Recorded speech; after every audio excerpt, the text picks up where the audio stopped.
Awesome. Looks like we're live. Go ahead and bring everybody in.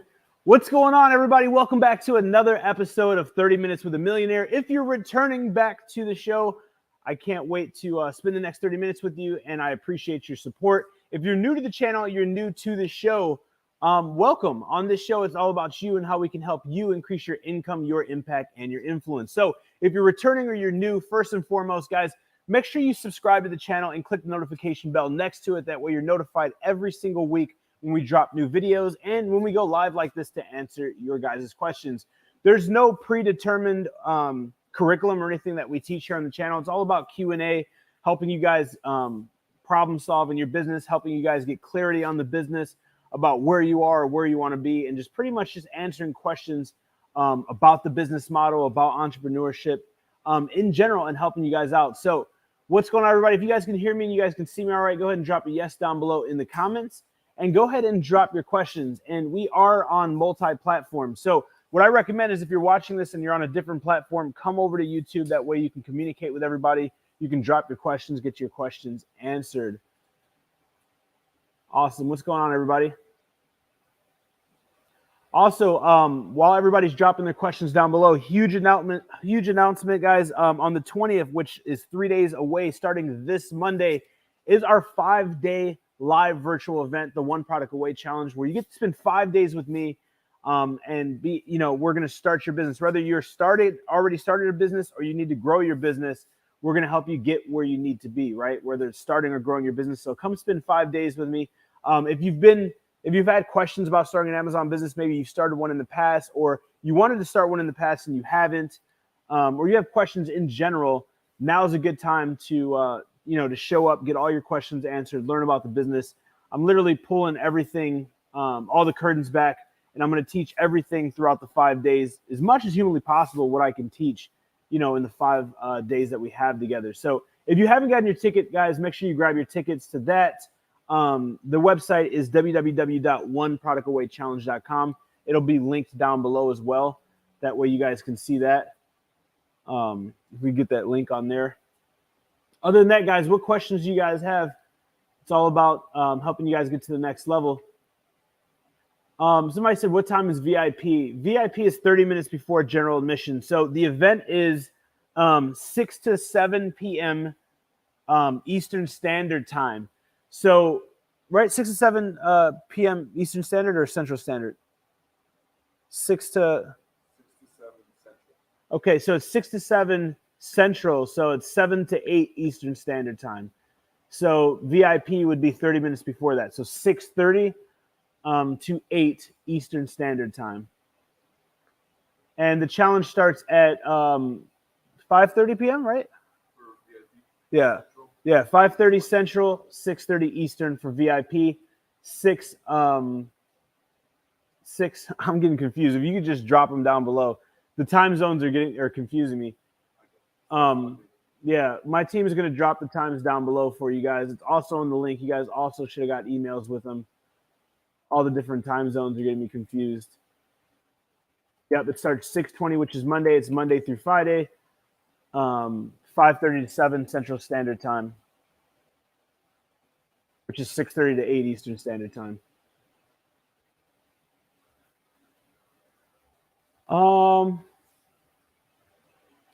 How much do you need to start for better results? So for better results, there's no amount that you need to start with to get better results. What I recommend is, and not even what I recommend. I'll just tell you this, and I told somebody this today, actually. The more capital you have access to when starting, the more opportunities you have. So it's not like the more money you have, the more successful you can be, but the more access to capital you have, more opportunities you will have to find or fund products, right? So you have to pretty much look at it like that. Now, if you have a budget, the first thing you want to do is find out what your budget is, right? What do you have access to in capital or lines of credit, so on and so forth. And once you identify that, then you can reverse engineer that. So I guess really quickly, I'll break this down on the iPad because I see another question just came in about this.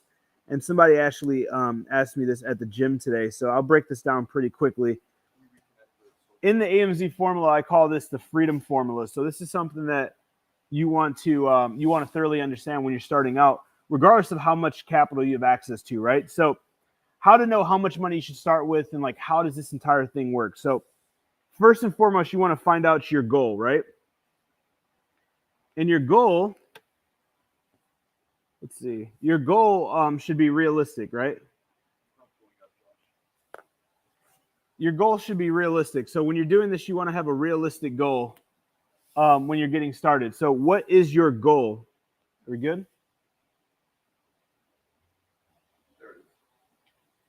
All right, cool. So you want to start with your goal, right? What is the goal when you're starting out? How much money do you want to make? Now, when I often ask people, what is my goal? And you're probably already thinking this number to yourself right now. You're thinking of an absurd number, right? So here's the thing. Comparison is a thief of joy, and unrealistic expectations never become reality, right? So you want to come up with a realistic expectation, a goal that is a milestone that, again, need I remind you, you can change later, but right now would be huge for you. So what I like to use as an example is $3,000. So let's say $3,000. And down below in the chat, with $3,000 a month, semi-passively or passively be changing the game for you, right? Like if you're able to make $3,000 per month, would that change the game for you? If the answer is yes, okay, cool. We know what our goal is. Now, you need to identify your investment, right? So what is your investment? Now, this is going to be different for everybody. Let's just say your investment is $5K. You have access to invest $5,000 in capital, or have access to working capital or credit or whatever it is to start your business. That way you can use this for your inventory, your advertising, so on and so forth. I know what I want to make. I know how much I have access to. Now, how do I find a product, right? The missing equation is the product. And guys, this is how we make success simple. And this is called a process of elimination. So whenever you have a desirable outcome and that you want to work towards that desirable outcome, you don't know how to get there, all you got to do is reverse engineer it with the steps to identify what needs to be done, how much it costs, how long it costs, or whatever that is. It's a simple formula, right? It's like a mathematical equation. So we have our goal, $3,000 per month. We have our investment, $5,000 total. Now we need to find the product. This is the $1 million question. How do we find a product that's going to make us $3,000 per month? And the part that everybody leaves out is the investment. They're just so focused about how can I make money that's going to make me X? How can I find a product that's going to make me X? But they don't realize, like, what is their investment? What access of capital do they have to invest? What is their investment threshold or their risk threshold? These are things. And again, in the AMZ formula and during my 5-day challenge, I actually spent an entire half a day doing this with you guys. So we'll spend more time. So I'm not going to go in depth. This is a quick form of this. I'll actually go through this with you live. You guys will actually have a form that you fill out. And on day number 2, which is product research, when we start looking for products, I teach you how to find these products, what to look for. You will have this filled out and you'll know exactly what you're looking for. Because one of the biggest mistakes people make is, number one, there's a few different big mistakes. Number one, they don't know what to look for. Number 2, they don't know how to look for it. And number 3, when they know what to look for and how to look for it, when they find it, they don't pull the trigger because they don't have the confidence. Well, how do you get confidence? Competence breeds confidence. So the more competent you are in something, the more confidence you have. So in order to find this and actually find this winning product, pull the trigger, and then actually make money, you have to have the competence on what you're doing, how to do it, and then you have to have the confidence to actually pull the trigger. It's twofold.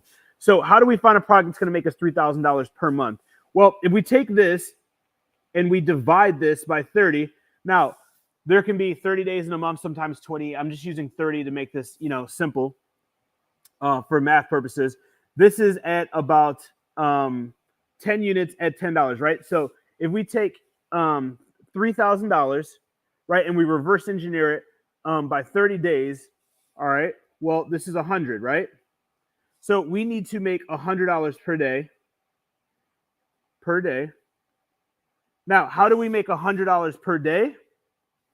Well, there's a few different ways you can do this. You can find one product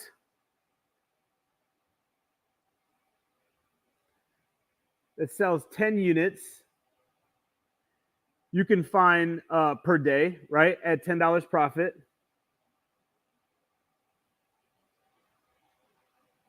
And the list goes on and on and on, and you can build on this, right? You can find a product that sells 20 units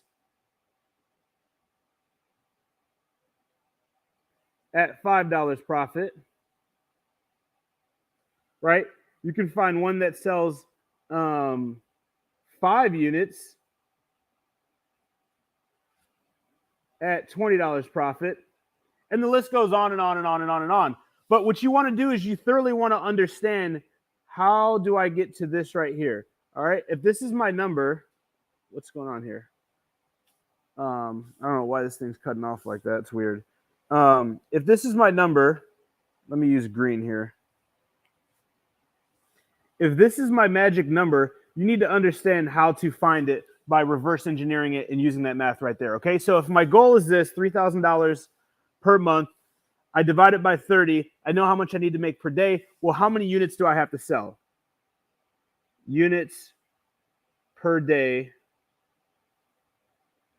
and profit, right? This is the units per day and the profit breakdown per unit sold in order to make that amount of money. Now, once you know that and you identify it when you're doing product research, you know, like, okay, is this product going to be a good fit?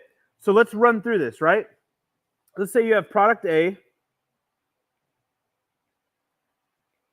product B, and product C. Right? Let's say you have product A, you have product B, you have product C. And let's just say product A sells 10 units per day at $10 profit. But this costs, let's say 10 units per day, 300, 10. Let's just say this costs $20, right? Product cost $20, right? Let's say this one product B sells the same amount, 10 units per day at $10 profit. Product cost is $10. And then let's say product C is the same thing, but it's product cost equals $5. And I'm just going to show you guys a few ways to do the process of elimination. But in order to be prolific, you have to be specific. So what you need to do is you really need to understand, what is your goal? What do you have access to invest? And then how to find this product. So many people think that the product is this or the product is this, right? Like, these are the products you're looking for. That's not it, because all products on Amazon sell and all products on Amazon make money. A true winning product is a product that's a good fit for you. Now, what's a good fit for you look like? Let's just go back here in 1 second. A good product meets your risk tolerance,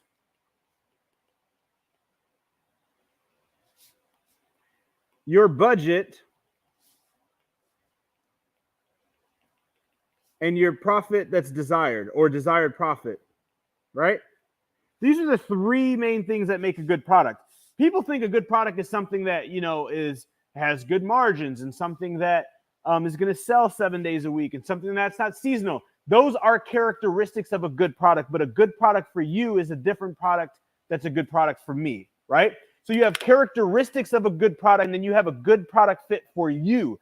A lot of people understand the characteristics of a good product. They don't understand the characteristics of a good product for them. Therefore, when they find it, it never meets a good product for them criteria, and then they never launch it. Or when they do find it, they don't have the confidence to pull the trigger, spend the money, and launch it, right? And then again, like, this is for people who want to learn this business, manage this business, do this business yourself.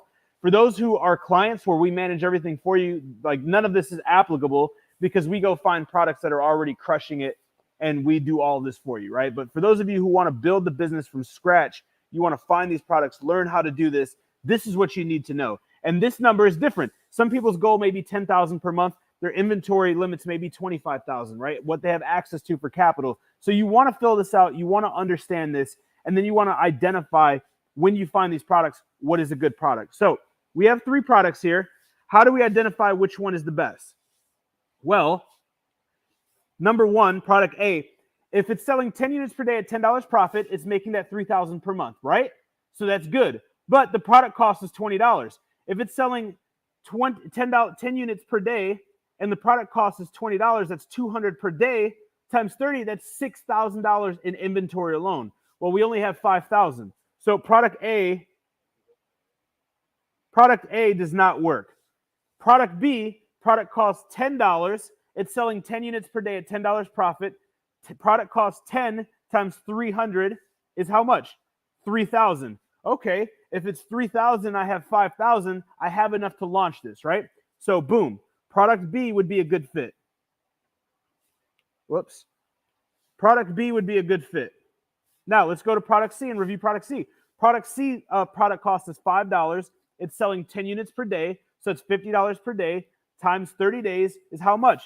$1,500. So do I have $1,500 to launch a product? Yes, I have 5,000. So product C is a good match. Now I have two products where I have enough to launch them. How do I know which one's the best? Now that you have the good product fit for you, now it's good. Now you want to review and determine which one has the best product fit.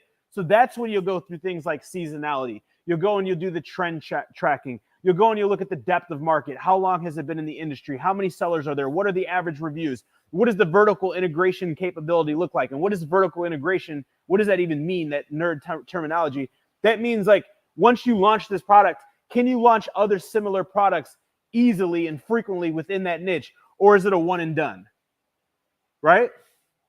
These are different things that you want to look at. And when you build another cross-examination list or process of elimination list, you just keep going through them and running these small process of eliminations to see which one is the winner. And when you identify the winner, this one costs you less, but this one may be better because it may have better vertical integration. It may have more products that are available right now that you've already done research on that you can launch. It may be easier to make. It may be more effective. Whatever those things are, through the area of process of elimination, you may choose product B. So this is really quick, a breakdown on how to identify what a winning product is, a winning product for you, and the winning product criteria, and what to look for before you're doing research. Guys, I've had hundreds of thousands of people go through my trainings. I've had tens of thousands of paid people go through my courses, my programs.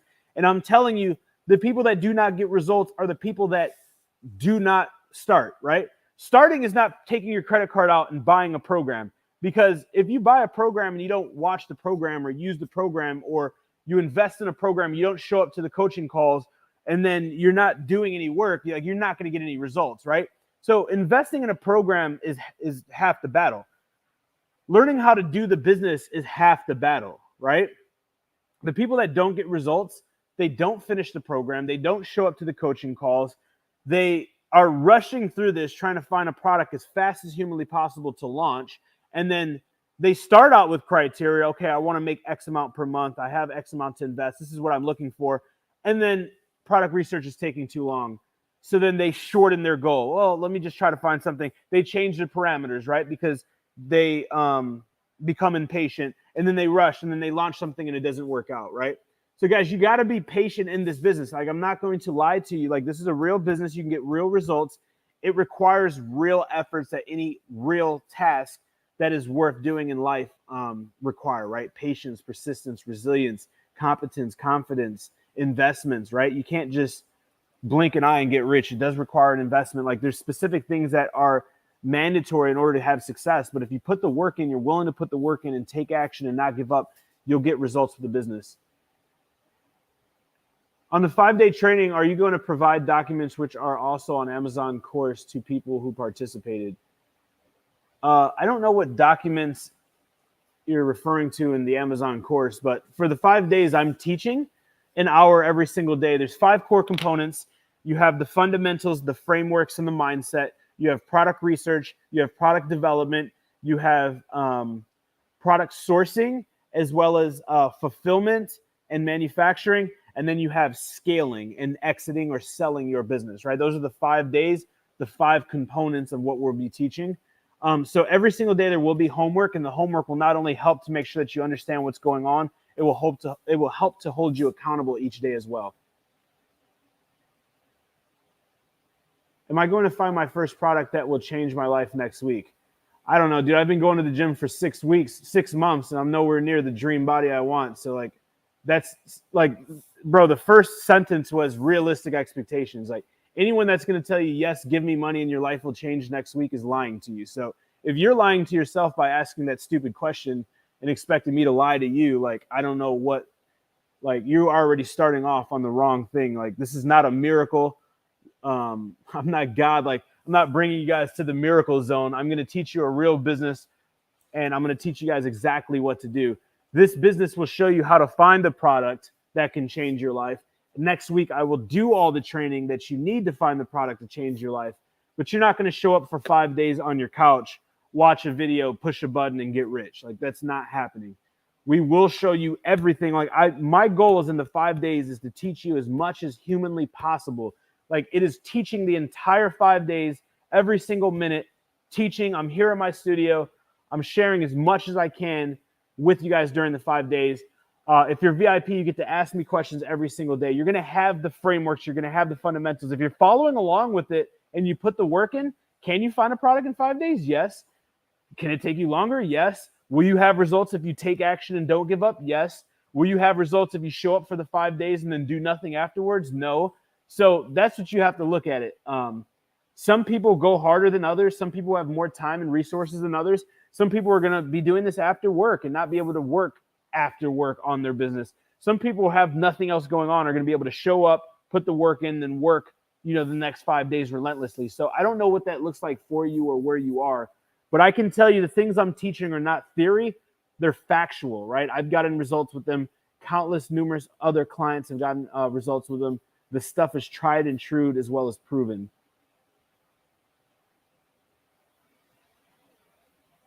Do you have a checklist of things you check for when doing product research, and would you be giving those ideas to us in the One Product Away Live?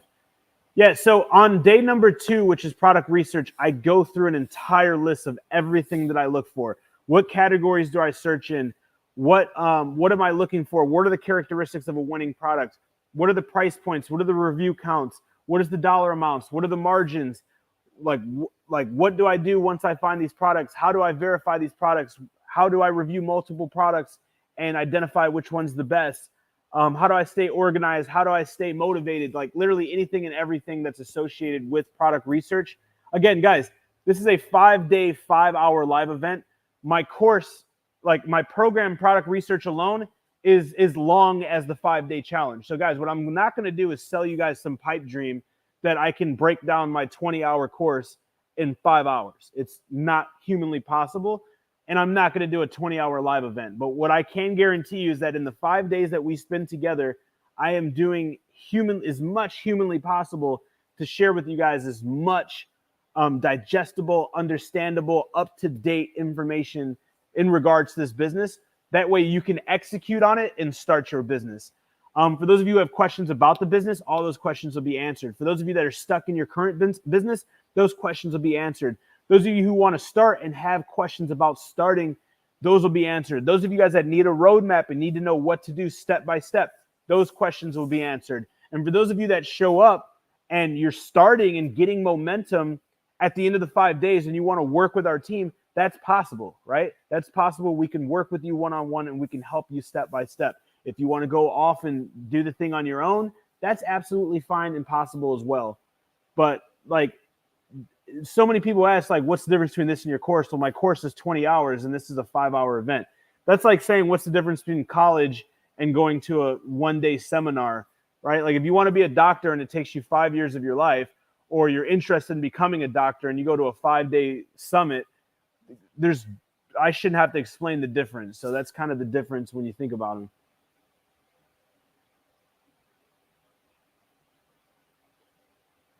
Is the 5-day challenge enough to know everything before starting about Amazon FBA? Do you need to also take your course? I just explained that one. Yo, what's going on, Will? If you're buying more and more units from Alibaba and shipping them to Amazon, is it possible for manufacturer to also sell your units to Amazon since it's guaranteed that the units are selling?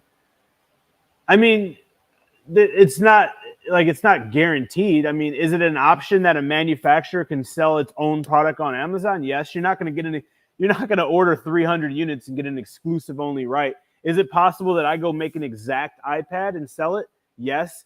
Is it more than likely that I'm going to get slaughtered and get sales nowhere near iPad? Yes. So, like, if you want to be greedy and try to do something unethical, like taking someone's product and ripping it off and selling it, is it possible? Yes. Is it going to be effective? Probably not, right? You know how many people try to mimic and copy Apple? I see cheap AirPods for sale on Facebook Marketplace all the time. Guess what? I'm spending $300 in the Apple store every time I need one, right? So it's like, I wouldn't worry about that. Like, and I'm going to be fully transparent and probably brutally honest, because I'm not the guru that's going to sell you a dream to take your money. I'm too rich to be that guy. I'm going to tell you exactly how it is. Like, if you are going to try to find an excuse not to do something, you will find an excuse not to do the thing. So this is the way the thing works in the real world. Your obsessions become your possessions. What you think about, you bring about. If you're really going to start your business off with trying to find excuses to why your business won't work, your business will never work.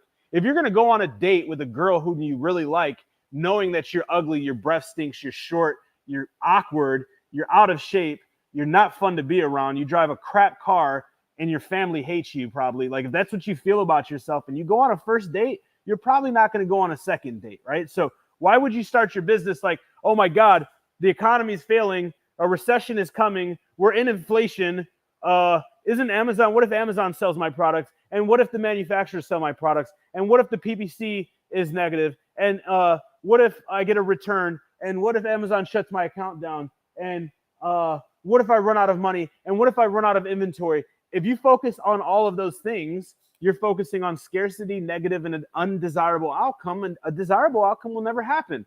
Like, if I go to the gym, when I go to the gym, I am grateful, thankful, and anticipating the best version of myself, which is soon to come, and I am defying that. I'm not coming to the gym, man, I just dropped this 225 on my chest and humiliated myself, and there's a big guy next to me who's ripped. I got a personal trainer over here. I have a model over here, and I got to squiggle off underneath this bench to get this weight off me because it's crushing my windpipe. That's not what I'm thinking about. I'm coming and I am infatuated with becoming the best version of myself. Therefore, I'm willing to do anything and everything it takes to become the best version of myself. And I am not allowing a negative income. I'm not allowing a negative thought to income into my mind, body, or spirit, because I don't want a negative outcome in my life currently or in the future. So when you understand that and understand that that is real and things work like that, you won't allow that to happen. You can't compare this to going to gym, though. What do you mean? If you want to go to the gym to be healthier, stronger, or more fit, that's a desirable outcome that it costs what? An investment of time, an investment of effort, an investment of money. If you're currently not where you want to be at in life and you want to make more money and have more freedom, and starting a business is what we're comparing that to, it costs the same investment of time, effort, and energy, right? You can't get fit and be healthy and be strong without putting time, effort, and energy in. You can't go to the gym without a gym membership. You can't buy gym equipment without purchasing gym equipment, right?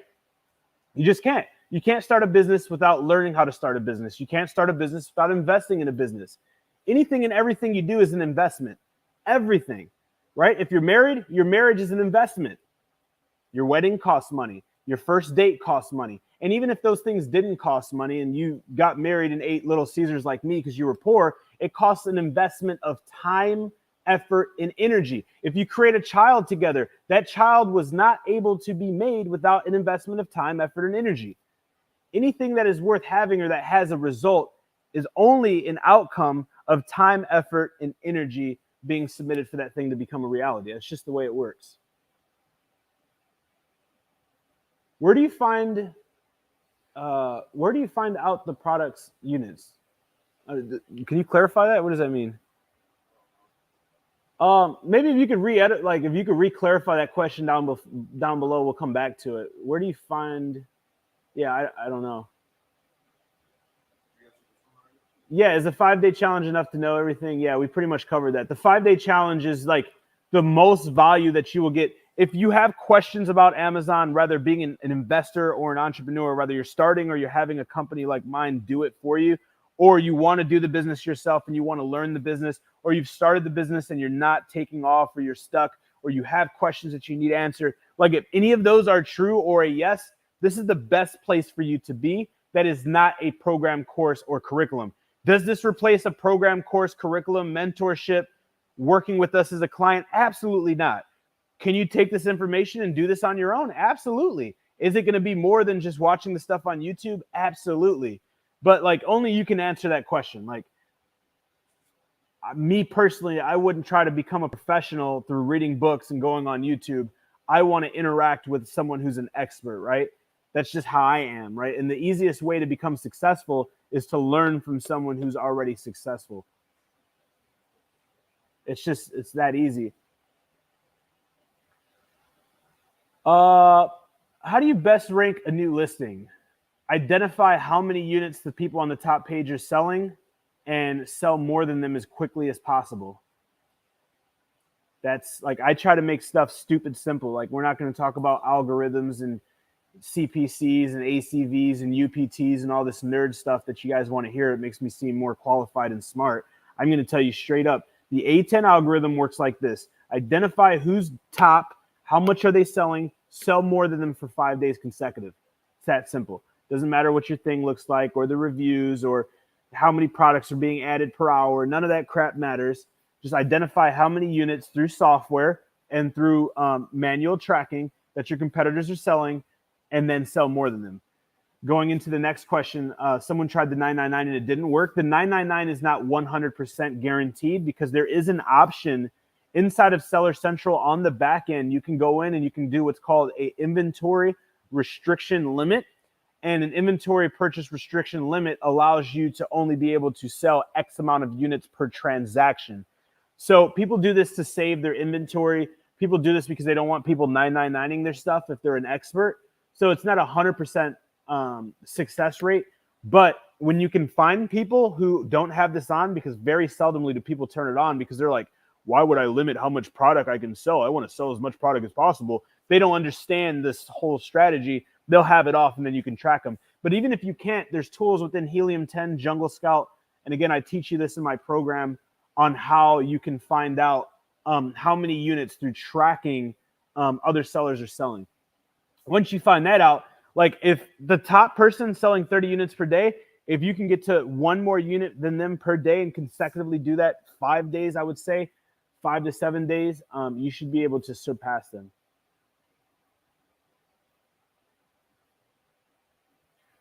Hey Josh, when you're first setting up the seller's account under business type, do we select a private business or an individual? It doesn't matter. It's not that crazy. There's a ton of questions that people like fall victim to analysis paralysis on. It doesn't matter. Like if you're an individual or sole prop or you're the only owner, you can do individual. If it's a private business where you have equity or you have investors or you're going to have a partner, you have a partner, or you want it to be a business that pays you and you're not a business where you're like the owner of it. It's just all about personal preference and what, for tax purposes, what's best for you. So I would just ask your accountant or maybe do some Googling where you live, how your entity is structured, what's best for you. But it's not going to affect your sales or anything with your payout or anything like that, whichever you choose. And you can always change these.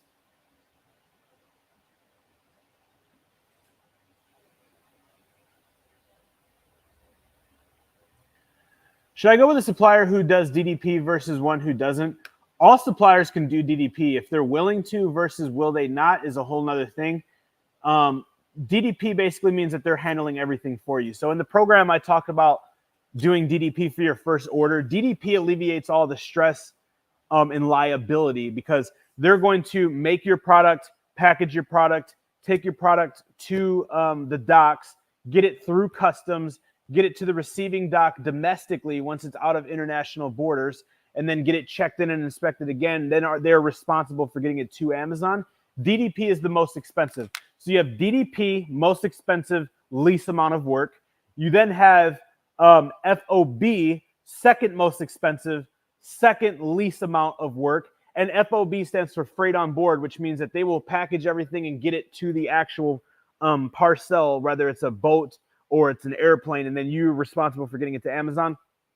EXW is going to be the cheapest, but require the most amount of work for you, right? And I'm trying to think if I should just draw this out really quick. I guess, yeah, let me just draw this out. Can we switch over? Let me sketch this out. This will be really quick. This will be a 30-second sketch. I'll sketch this out really quick so you guys don't get lost, and I'll make this super simple for you guys to understand. Because then you guys are going to be like, oh, my God, how do I know what to choose and blah, blah, blah. So Say it again.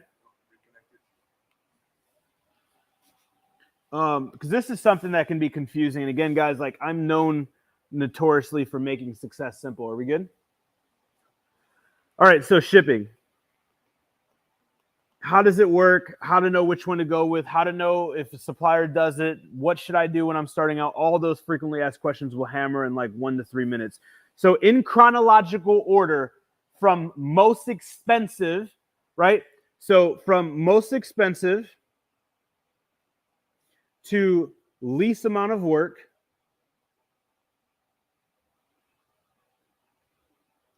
This is our spectrum, right? You have first DDP, then you have FOB,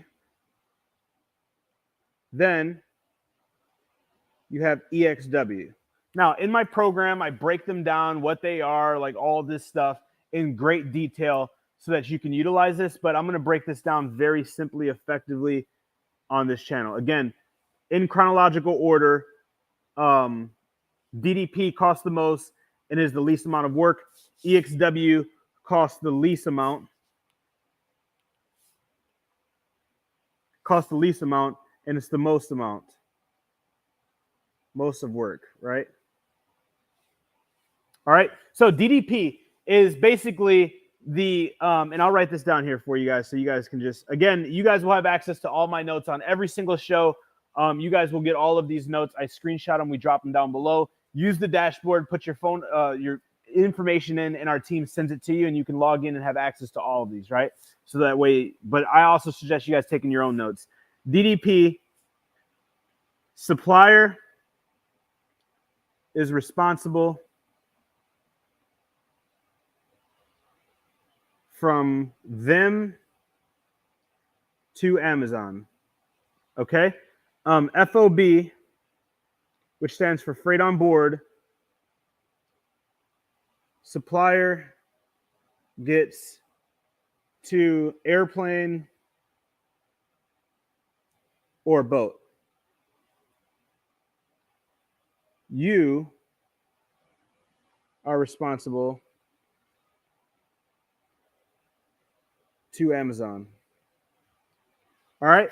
So there's only 2 different ways to ship products internationally, through boat or through airplane. Airplane is more expensive than boat. Airplane is also significantly quicker than boat. So if you look at this, it works the same way. And I'll put up here airplane and here boat. And these are also sometimes referred to as air and sea. Okay. So air or airplane costs more. It's the least amount of work. It's also faster. Boat is least amount of money, more work, takes longer, right? Or sea. Now, freight on board, supplier makes the product, they package, they get it directly to the boat or the airplane, and it is the second most expensive. All right. And then EXW, which is your most economic, will require the most amount of work. And EXW, supplier does nothing. All right. I mean, I could write a paragraph on here to explain what you're responsible for, but you're basically responsible for everything. They're responsible for nothing. So with the more responsibility, the more effort, the more duty that the manufacturer has, the more that you're going to pay for it, but the less responsibility that you're going to have. So how do you determine when you should use DDP versus FOB versus EXW? I usually recommend DDP for test or micro launches. Why? Because it's a low quantity. And it's easier for you. Now, FOB versus EXW. FOB, I will usually use for under 3,000 units or under FCL, which is a full container load. I use EXW when it is equal to or over FCL or 25% less than FOB. Now, I can't go into the logistics. Basically, all you have to understand is the main way that they price you on logistics is price per kilogram. They go off price per kilogram. Each kilogram is 2.2 pounds. So price per kilo or kilogram is 2.2 pounds. All right. So this is a commodity. Logistics is a commodity. Shipping is a commodity. Q4 is going to cost you more than Q1. Why? Because there's more gas. Gas is more expensive, more boats, more planes, more shipping, more everything, right? So prices go up and down. So think about that when you're shipping. Think about how that price affects it. And then just compare them, right? And here's the thing. When you're starting out, guys, don't make this difficult. Don't understand. Don't go and do all this research on these 3 different ones and all this other stuff. Just ask your supplier to give you quotes on the 3. If they say they're not going to do DDP, that's fine. FOB is not that big of a deal. FOB is not that big of a deal. You can have a freight forwarder or a broker take care of everything. But what I want you to do is if you guys are new, and this is what we do for our clients, we actually have a team. So for our done for you clients and our AMZ automation, or for our inner circle clients or our high mentorship clients, we actually have a team overseas in China who we help with this. We get quotes, we take pictures, we go to the manufacturers, all this stuff. But if you're doing this, what I highly suggest first few times is get quotes. Don't just assume that they got your best interest in mind, that they're going to give you the best price. Get quotes. Now, this is the big thing where suppliers will screw newbies. If you're a newbie and you're making this product and it's done and it's getting ready to go to Amazon, you give them the address, and you're like, yo, I want to ship this DDP. And then the manufacturer's like, no, I don't do DDP. I only do FOB or EXW. I'm like, okay, what's the price difference between 2? Let's say they give you price for FOB, they give you price for EXW. Let's say you go with price for FOB. You're just assuming that's the price because that's what they give you. You need to make sure that you have competence, because competence breeds confidence. This is what an experienced importer, exporter, and somebody that deals with this business is going to ask. You need to walk the walk and talk the talk. You're going to ask, okay, FOB is coming in at $5,000. What's the total cargo load? What's the total amount of kilograms and the cubic volume of the load? And what is the current rate for the price per kilogram? When you ask them those questions and they give you the answer and that answer does not match the rate, it was an inflation. So I understand you make money off making my stuff. Why are you charging more for shipping when literally all you're doing is going to a shipping company and putting the order in? But if they feel that you're a newbie, I'm not saying that all people will do this, but it has happened. People will take advantage of you, and you need to make sure that you know how this stuff works. That's why mentorship and guidance and having somebody help you throughout the process is so essential, because do you need a program? No. If you're shipping 3,000 units and you go FOB and you don't do that one thing, they could easily charge you an extra $1 per unit shipping. On 3,000 units, that's $3,000. My course is $997. $2 a product, 3,000 units, you just lost $6,000. Max is $5K. So one tip, one piece of guidance, one training saves you that money. So that's how you need to look at things when it comes to guidance and mentorship and training and so on and so forth. But hopefully this makes sense, because I literally have testimonials. I have one client. What was it? One client that did this and was going to save $10,000 because of this play, right? Do you remember that testimony? There's one testimony that we have, one client, and when I did webinars weekly, we used to show it. One client saved $10,000 on shipping. Here's the thing, guys. If you haven't done this before, you probably don't know this. If you have, you do know this. Shipping costs more than your product. The products are cheap. The shipping is expensive. Well, why is the shipping expensive? Because it's like a 5-day plane trip. I've been to China twice. I've been to Asia. I've been to Hong Kong. I've been to Vietnam. I've been to Thailand. I've been to that part of the world. It's a several-day trip one way. So it's it costs a lot. There's a lot of moving pieces. It's not like you're ordering something in California and it takes a day and a half to get here, right? So it's very, very expensive. And if you don't know how logistics and importing and all that works, very easy to lose money. That's one thing.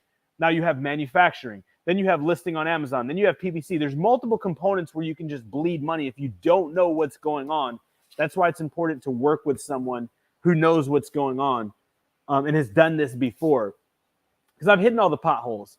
I've lost tens of thousands of dollars. You guys shouldn't have to.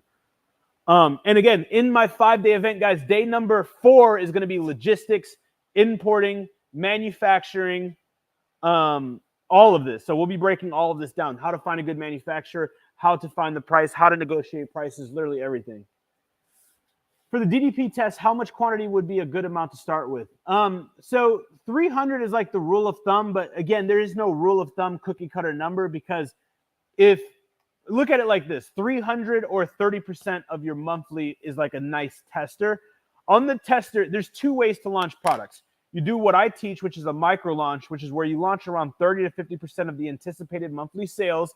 You get it ranked, you do your launch, you get your reviews, you have 5 days consecutive sales, you reorder so you don't run out of inventory, or you inflate the prices, reduce the sales, wait for the inventory to come in, and then start selling full force and try to mitigate running out of inventory. Like, there's pros and cons with both. Or you do what everybody else teaches, which is where you identify how much you're going to make or sell per month. Let's just say it's 300 units. You order 3 months worth of inventory, which is 900 units. So the pros with option B is you're not going to run out of inventory. The cons is if things don't go well, you have 900 units you have to liquidate. The pros with my micro launch, my proprietary launching system within the AMZ formula, is you're able to test inexpensively and quickly. The cons are if your thing starts crushing, you may run out of inventory, or you may have to inflate your prices, reduce your marketing, and stop selling. That way you don't run out of inventory until your inventory comes in. So there's risks with both of them. I'm not the best and nothing is perfect. For me, when I started, I was broke and it had to work. I couldn't lose money. I didn't have extra money to lose. I didn't have credit cards. I didn't have a job. Like, I had to make this work. It had to work. So my formula was pretty much compiled to reduce risk or losing money and starting with little money, right? Also, some people like this because you can move nimbly. If things aren't working the way they want, or you're not making what you want, or the market's shifting, you're able to nimbly, which is quickly and effectively, move to a new product, right? So that's my personal opinion. Both are right. I have investors that say, Josh, I like the second one. Let's do it. I understand the risk. I'm willing to risk. I did my due diligence. You did yours. I trust in you. I trust in myself. Let's do 2.5 months. Let's do 3 months. Some people are like, hey, I'm willing to take that risk and be able to move nimbly to the next product. So it's all about, like, how risk diverse are you? Like, what do you feel? There is going to be some level of this business where you have to go with your intuition, and you have to go with what type of person you are. Some people are going to be CS or SC dominant, where they want to be more calculated and so on and so forth. Some people are going to be more D dominant like me, where, hey, get this stuff immediately, sell through it. Once I sell through it, I'll figure the rest out. It depends who you are, how you are, and what type of investor or entrepreneur you are. So some of that will have to come into effect.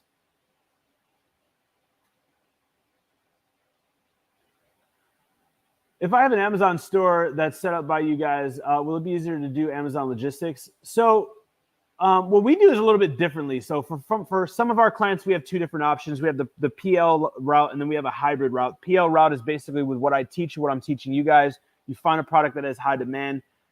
We do our due diligence. We find the product. We develop the product, differentiate the product, find the supplier, negotiate with the supplier, develop the product, ship the product directly to Amazon, sell through the product, manage everything for you. The hybrid, which are for people that don't want a brand, but want, and this is something new that we're starting to introduce, we actually partner with distributors and manufacturers throughout the United States and sell products that are already doing well. This is quicker, and this does make logistics a lot easier. So again, if you guys aren't in the program and you want, like, you're an investor and you're interested in having our team do everything for you, when you hop on the call, like, first and foremost, join the challenge so you can get more educated. And then, like, if you know that's what you want to do, hop on a call with my team or ask questions during the event and find out what type of investment is best for you. Like, do you want to create a brand? Do you just want something that's going to cash flow, that's going to be quick? There's pros and cons. Just like I broke down the 2 different launch strategies, there's pros and cons to each business model, right? So it just depends, what are your goals? What desirable outcome do you have, and what's the best fit for you? If you found a product that sells 24/7, 365, and it's now selling on Amazon, let's say at the beginning of the year, do you relax afterward, or you keep on searching? This is a really good question. So I never stop the process, and the process should never stop. So even if you find a winning product, you launch a winning product, and you don't have money to start another product, you should keep the ball rolling, get in that consistency of doing your research, finding products, adding them to your tracker, negotiating, and just get better, because consistency is going to literally help you feel more confident. It's going to breed more competence. You're going to get more experience. And then when you start, you got to think Amazon pays you every 2 weeks. So you're going to be making money every 2 weeks. So when you do get money, if you don't have the money, you'll be ready. You'll be lined up. Your ducks will be in the row for your next investment. If you do have access to additional capital to scale, you want to keep the ball rolling. So that way, once this one's up and running, you can go to the next one. Now, you don't want to set and forget it, even though once it's ranked, even though once it's scaled, the marketing's kicking, you can kind of set and forget it. You want to be continuously improving on it, managing the account health, the reviews, the product quality, the packaging, while you're looking for more products and scaling the other products. So you're kind of going back and forth, but it goes from a 70-30 focus on the launching and then sustaining to a 70-30 on the sustaining and then launching, right? So that's kind of what I do and what we do for our clients.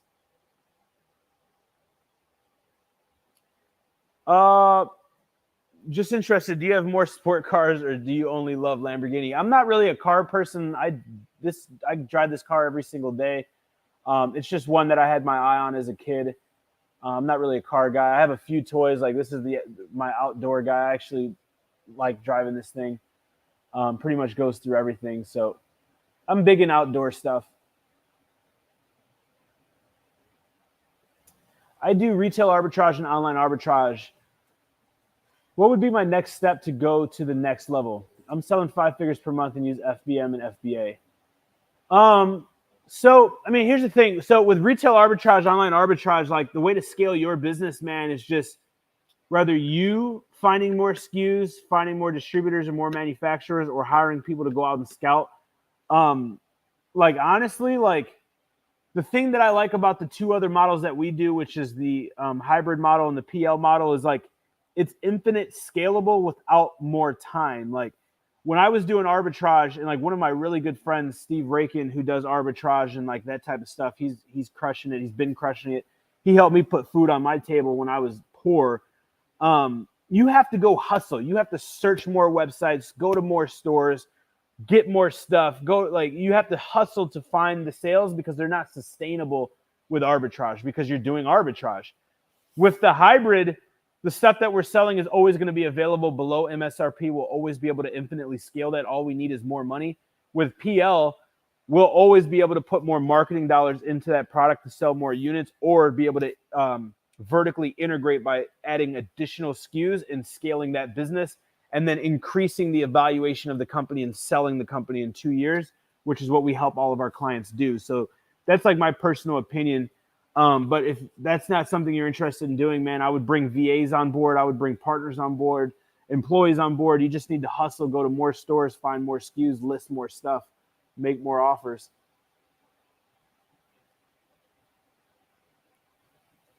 Yeah, so one of my very first products I still sell today. I downgraded that operation a lot. I don't have the warehouse. Like if you guys scroll all the way down on my YouTube, like I used to work in the office every single day. Me and my partner had this huge warehouse. I had a wholesale division. I was doing a bunch of other stuff.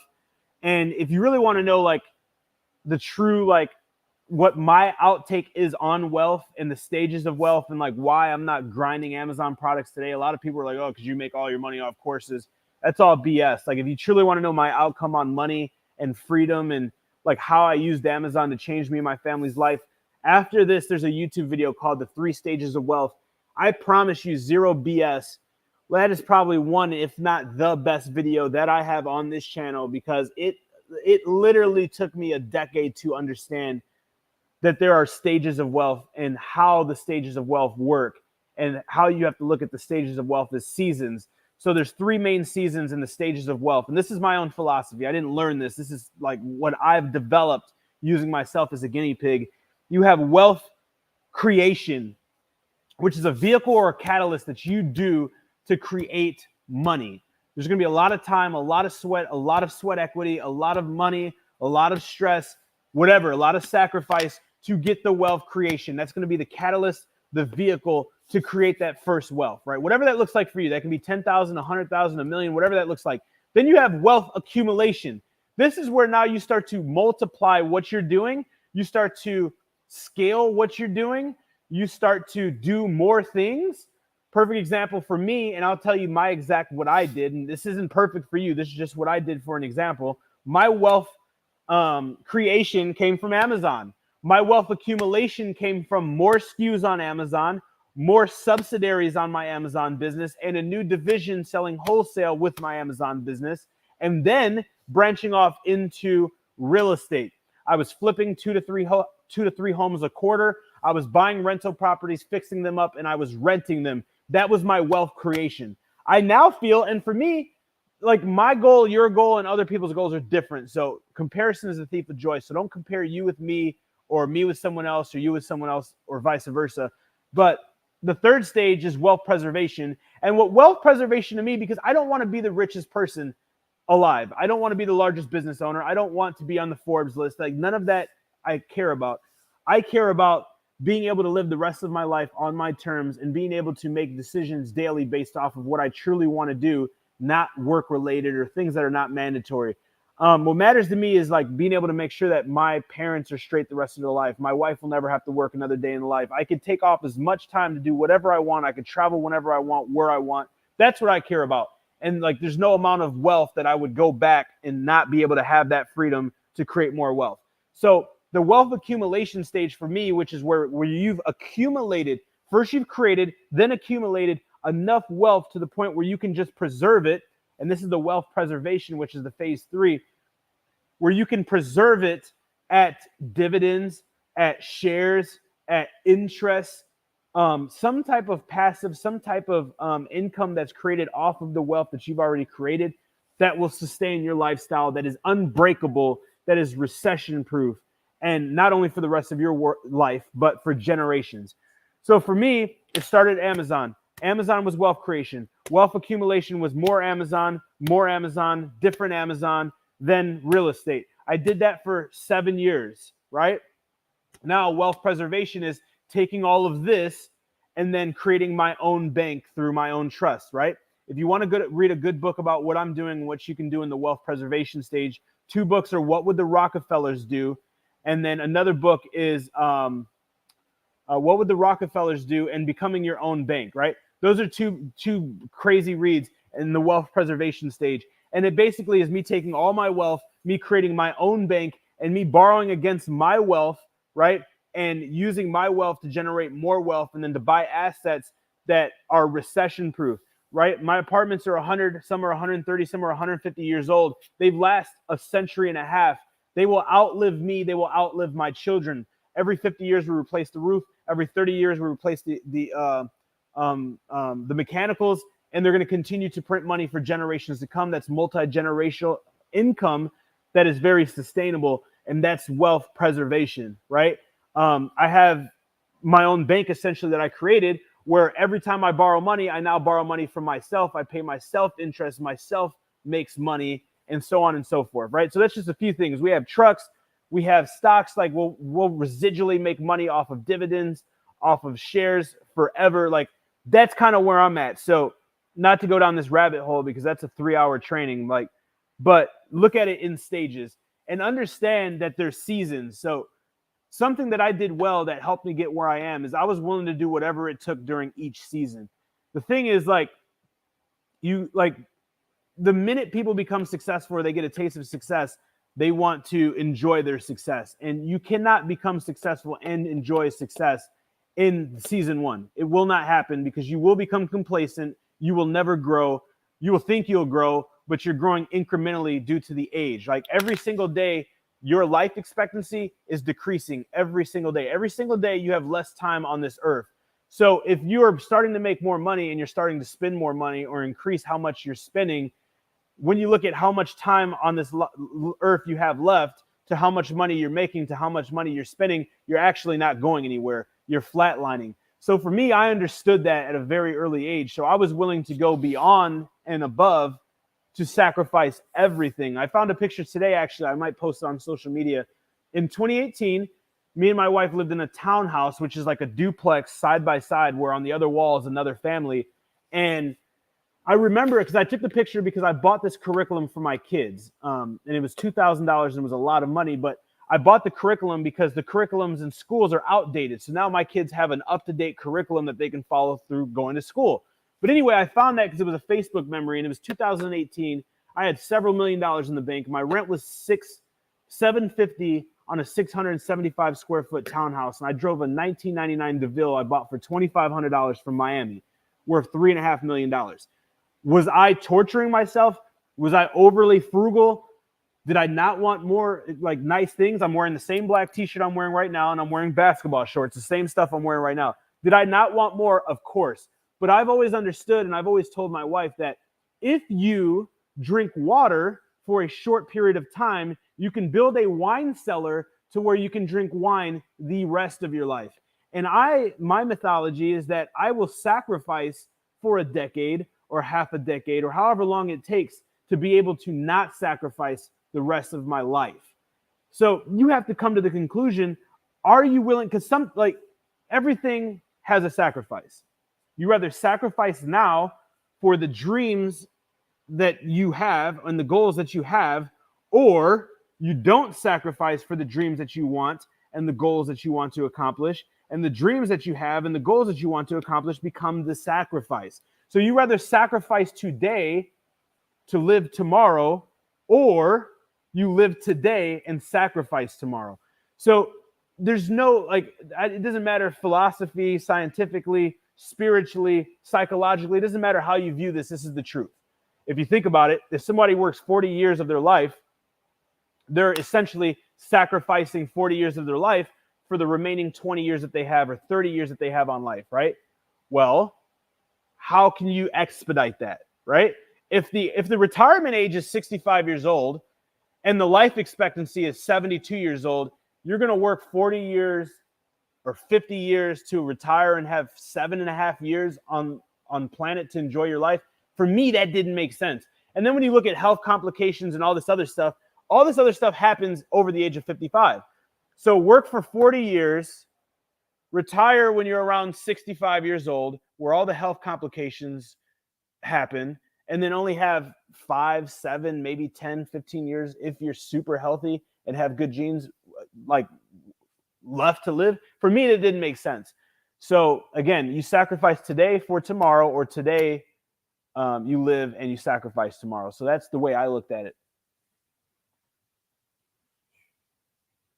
All right, cool. I think where are we at?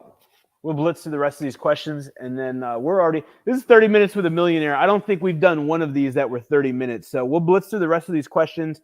And while he's loading the rest of these questions, again, I want to remind you guys, so right now, if you don't have a ticket to the One Product Away Challenge, it's a 5-day live virtual event. You're with me, kicking it with me here in my studio. I'm teaching you everything you need to know to start or grow your online Amazon business, to get that thing to $3,000 to $10,000 per month semi-passively. You're going to spend 5 days live with me. You have general tickets and VIP tickets. Big difference is VIP tickets, you get an additional 30 minutes with me every single day to ask me any and every question like we are right now. General admission, we do not communicate. VIP also gets to invite a friend, a colleague, a business partner, something like that, right? And there's also something special that I can't tell you. You only get an email with what that is if you're a VIP, right? Lastly, again, this starts on the 20th, which is Monday. Times are down below. And actually, my team put tickets on sale for 50% off for this event. So if you don't have your tickets and you're here right now live, go to www.oneproductawaychallenge.com right now. Tickets are 50% off. Get VIP. Don't meet me there. Beat me there. Let's keep rocking on the questions. Is it risky to start selling on Amazon without a trademark? Is it risky? No, not at all. But I mean, it involves some risk, but it's not mandatory, right? Of course, it's going to be significantly less risky to start without a trademark, but I wouldn't worry about it until you're getting sales. The thing that sucks about trademarks are trademarks take 3 to 12 months to create, depending on the niche, the category, the type of trademark, so on and so forth.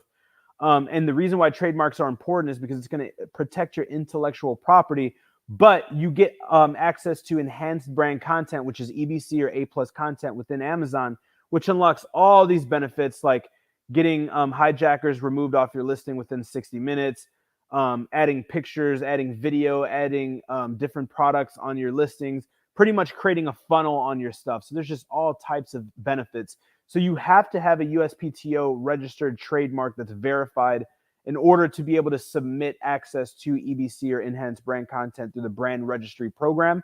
Amazon recently rolled something out that's in beta where they have partners, lawyer partners that you can see within Amazon through Seller Central. And if you go and get a trademark through one of them, the minute you pay, you submit the stuff and it's showing as pending during that 3 to 12 month period, they will actually approve you for EBC and enhanced brand content. So what, like, my pros and cons is pros, you get EBC in like a week versus a year, 6 months to a year. Cons, it costs more than you just going to Rocket Lawyer or LegalZoom or to a lawyer that can do a trademark for you. So you have to weigh that out for you.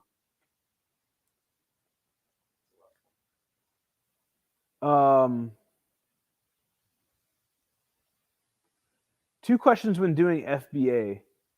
Can you buy 5+ units? Example, FBM.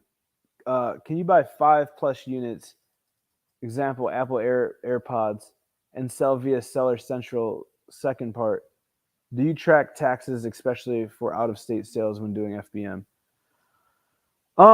So with fulfillment by merchant, you could sell one product. Like, you could literally go to the store right now and buy something that is on Amazon, and then you could list it on Amazon, and it wouldn't be FBA, right? And if somebody bought your thing, you would just ship it, directly from your home or your warehouse or wherever. So there's no requirement or anything like that.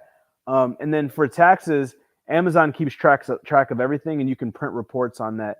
And they pretty much cover everything and then pass on the bills to you, right? And you can see that in your Seller Central dashboard. Awesome. I think that's pretty much it, man. That's awesome. Another 30 minutes with a millionaire, which is secretly an hour and 10 minutes. Again, guys, down below, let me see who's coming. If you've grabbed your ticket to the One Product Away challenge, you're ready for Monday. You're excited for Monday to spend 5 days with me. You're ready to start your business next week or take your current one to the next level. Down below, say I'm in.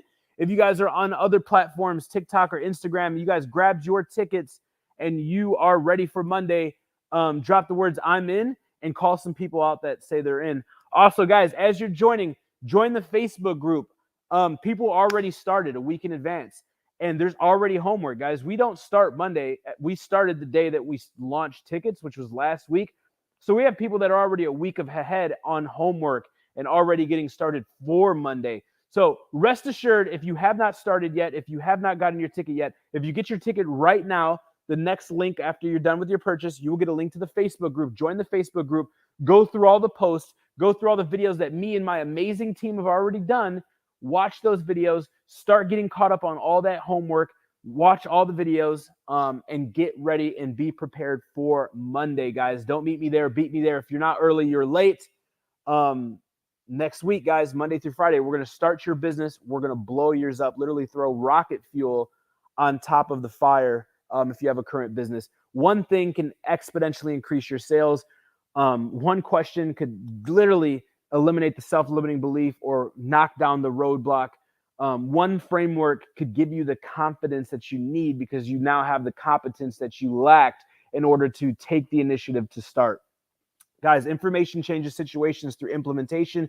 It's one thing to be on here and getting the information. It's another thing to get results from the information. And the formula for getting results from information is implementation, because information without implementation will never have results, right? You have to, that's the formula. You have to learn the stuff, you have to apply the stuff, and then you can get results from the stuff. And I'll give you, that's a 3-step formula for being successful in anything and everything that you do. Identify an opportunity, take action on an opportunity. Do not give up on the opportunity, right? If you identify an opportunity, take action on the opportunity, do not give up on the opportunity. It is inevitable for the opportunity to work, right? Because things will work if you work. And the only way that things will not work is if you stop working. That's why some of the most successful people in the world, multi-billionaires, literally do not have failure within their core competencies in their business. Mark Zuckerberg and even Elon Musk at Tesla, they have the same similar core competencies where they want their employees to fail fast, fail forward, fail often. Why? Because making a mistake, losing some money is not a failure. A true failure is not starting. A true failure is giving up, right? But what most people who are not successful look at as failures, successful people look at as lessons. And you know how lessons work. First you learn, then you remove the L and you get to earn, right? So you need to change your way of thinking. If you're not where you want to be, chances are you're not thinking the way that you should be thinking. So if you continue to do the same things that you've been doing and thinking the same way that you've been thinking, you'll keep getting the undesirable outcome that you currently live within. So imagine if you thought differently. Imagine if you acted differently. Imagine how much more glorious and phenomenal your life could be. And one of the biggest things that hold us back from getting to the next level when it comes to mindset is having a misconception about failure. We've been terrified our entire life from our friends, family, our parents, our grandparents, our significant others, and most importantly, our teachers at the miseducation indoctrination camps, what my mentor calls it. They literally season us to be afraid to fail. How many of you guys took a test in school and you were terrified that you were going to fail? Well, guess what? If you fail the test, what do? Take the test back, right? Until you don't fail. What happens if you fail a driving test? You go back and take it again. What happens if you fail a mission in a video game? You go back and you play the thing until you win. Failure is only an end destination if you allow it to be. Successful, the top, the elite, the most successful people, they look at failure like they are looking for failure, because if I'm not making failure right now, that means I'm not learning, right? That means I'm not progressing. And people who are successful, high achievers like myself, we are infatuated with failure. Why are we infatuated with failure? Because if we fail, or we make a mistake, or we learn a lesson, or we are going through some type of stress or anxiety within something, we are improving. And the true definition of happiness, or the true definition of fulfillment, is becoming the best version of yourself. How do you become the best version of yourself? By becoming better in every single way possible. Health, wealth, and happiness, right?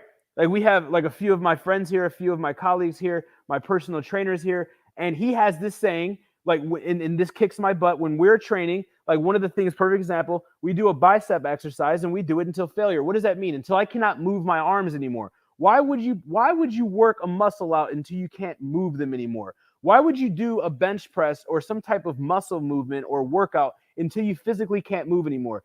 That means because you're working to failure, which means you're putting so much stress on that muscle that it is completely exhausted.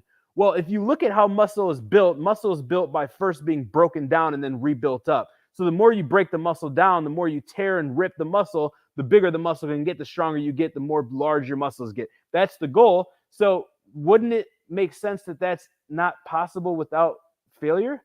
So how can you have the best? How can you be the best if you're afraid of failure, which is mandatory to be the best? Look at Amazon. Look at Bill Gates. If you look at anybody and everybody, like if you look at the top performers, look at Bill Gates, look at Apple, look at Amazon, look at Tesla. You can go on and on and on and on and on from all these companies. Walt Disney, they started in garages. They started in basements. They started in homes. They started through bankruptcy. They started not being able to raise money. They started being laughed at. And that's how the story of success often works. First, they will ask you why, and then they will ask you how. How many of you guys have thought to yourself, how can I invest in Apple? Guess what? Apple couldn't raise money. How many of you guys are here wanting to start an Amazon business when Jeff Bezos wanted to start Amazon, nobody wanted to invest in Amazon? If you would have invested $100,000, that would have been worth $4 billion today. He could not get 10 people to invest $100,000. Those 10 shareholders who did all are worth $4 billion each from that one investment. So if somebody wouldn't have invested, the investment opportunity wouldn't have existed. They were afraid of failure. Why were they afraid? Why were they fearful? Well, if you understand fear and how fear has nothing to do with taking action and starting a business, then you will always start a business or do anything that you're fearful of and be successful. When people say, well, like, how could you swim with whale sharks in the Philippines? Aren't you scared or don't you have fear? Like, why would you, like, okay, well, let's break down fear. Fear stands for false evidence appearing real. And the definition of fear is caution over a real and present danger. Now, whale sharks are the largest sharks of all of the shark species. Why am I fearful? Because this big mother sucker could eat me, right? Okay. false evidence appearing real. The definition of fear, caution over a real and present danger. Well, Josh, that is a real and present danger. You have a 100-foot freaking shark that can eat you. Whale sharks are vegetarians. They won't eat you. If you knew that, you wouldn't be scared of one, and you would go swimming with one.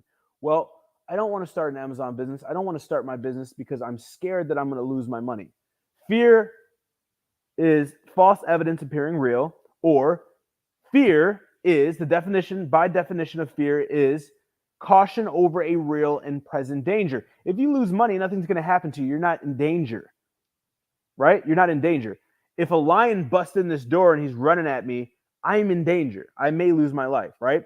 So if you understand that the only way that you can fail in business, and especially in this business, is by not starting the business, of course, it's the easy one to understand one. But number two, giving up. When would you give up? I don't know. Product research takes too long. Product wasn't working. It wasn't as profitable. You're a little negative. Your family doesn't approve of it. You're losing sleep. All the stuff that people who are highly successful go through and shatter to become successful. If you give up during those things, you won't be successful. So if you understand that, in anything and everything you do, you'll be able to crush it because you're not fearful, because you know that fear doesn't even exist when it comes to doing something. The correct word is anxiety. What is anxiety? The definition of anxiety is fear over a non-present danger. It's not present and it's not a danger, but you have anxiety over it. Fear is you're fearful of something that is real and present and is dangerous. A bear busts in the door, I'm fearful. I'm getting ready to make an investment that I've never made before. I think I'm fearful, but I'm not. I'm anxiety. What do I have anxiety over? I don't know the outcome. Well, if you determine the outcome, you know the outcome before the outcome exists. How do you determine the outcome? Don't give up. I had anxiety going to the gym. First day I went to the gym, before I get placed with a personal trainer, they do this little test thing. I had so much anxiety, so much stress, and I was struggling so much. True story, very embarrassing story. I went and took my shirt off, took my glasses off, put my head underneath a sink with cold water, and then laid down in the floor in the middle of the gym for like 20 minutes and almost blacked out. And I was praying to God, please don't make me like have to call an ambulance and have a heart attack or something. I don't know what's going on. I was out of shape. I'd never done it. I haven't done it in years. I was out of shape. I had anxiety. Was I dying? No. I was probably panicking. It was an anxiety attack, right? Some of you guys may have dealt with this. Some of you guys may feel that overwhelming feeling when it comes to investing in something. How do you overcome it? By determining the outcome. Now, here I am 6 months later, the best shape that I've ever been in my life. I determined that outcome before I started. If I would have had that one moment, be like, oh man, start to think of everything that could work. Man, I got high blood pressure. I don't know, man. I am kind of busy, man. I didn't feel too good, man. What if something happens to me and blah, blah, blah. I would have thought of all the negative stuff and then went on Google and started doing all this research. Guess what happens when you're looking for negative stuff? You find negative stuff. And then when you find negative stuff, how can you get a positive outcome when you're looking for negative stuff and you're finding negative stuff? It doesn't happen. It's not possible. So think about that when you're getting started. Think about that when you're getting ready to make an investment. Think about that when you're starting something new, and start determining your outcome. The problem is we let our friends, our family members, our colleagues, some of us, our spouses, our religions, determine our outcomes. You're the one that knows what your desirable outcome is. If you have a desirable outcome and you have an excuse in front of a desirable outcome is impossible to become reality. Now, let's take the excuse away. And if you have a desirable outcome and you don't have execution, the desirable outcome will never become a reality. So if you know you want to become wealthy, it's okay to post on Instagram that say, I'm going to be the first millionaire in my family. It's okay to scroll through Instagram and feel all warm and fuzzy when we see a story about someone who's become successful, or some meme that says one day you'll be successful. It's cool to listen to podcasts that make you feel warm and fuzzy about becoming successful. But the Bible itself says faith without works is dead. And even the law of momentum states that anything moved can move within its own force. So how can I move towards my goals and my dreams if I'm not moving in the direction of my goals and my dreams? It doesn't work that way, right? The law of gravity is what comes up must come down. Unless you're somebody from the Matrix, I can't pause this. Once I throw this up, I can't stop it. Do that with your business. Do that with your life. and have true intentions and watch how things are never the same. Awesome. We got a ton of people who got their tickets. That's it. Call of Duty time for me. I appreciate you guys. I love you guys. God bless you guys. I will see you guys Monday. Monday, if you are VIP, you get 30 minutes extra with me. If you're not VIP and you want to be VIP because you're sweating, which you should be sweating because you're not going to get to spend 30 minutes with me 5 single days in a row, upgrade to VIP. Email support@theamzformula.com. We will subtract whatever you've invested towards VIP. If you haven't bought tickets, my team are so nice that they put them on sale for you guys to make sure that you guys show up so there's no excuses. So go to www.oneproductaway.com right now. Get access to the tickets. They're 50% off, which is a joke. It's already like robbery. Tickets to events like this in person are $500 to $1,000. Then you got to pay $500 to $1,000 in flights. Then you got to pay $500 to $1,000 in hotel rooms. Then you got to pay several $100s eating food that sucks. And then you have the cost or the tax of you not being comfortable and being away from your family. Guys, you get to watch this from the comfort of your home, and I'm in my studio giving you guys 4K quality, high quality sound, all of that stuff. All you got to do is show up, put the work in, and you'll go up. You know the rest, guys. Remember, you're only one product away. I'll see you Monday. If you guys have any questions, email support@theamzformula.com. Again, grab your tickets right now, www.1productawaychallenge.com. You want to upgrade from general to VIP, email support@theamzformula. And once you get your ticket, join the Facebook group. Make sure you interact, introduce yourself. We start now, guys. Let's get it.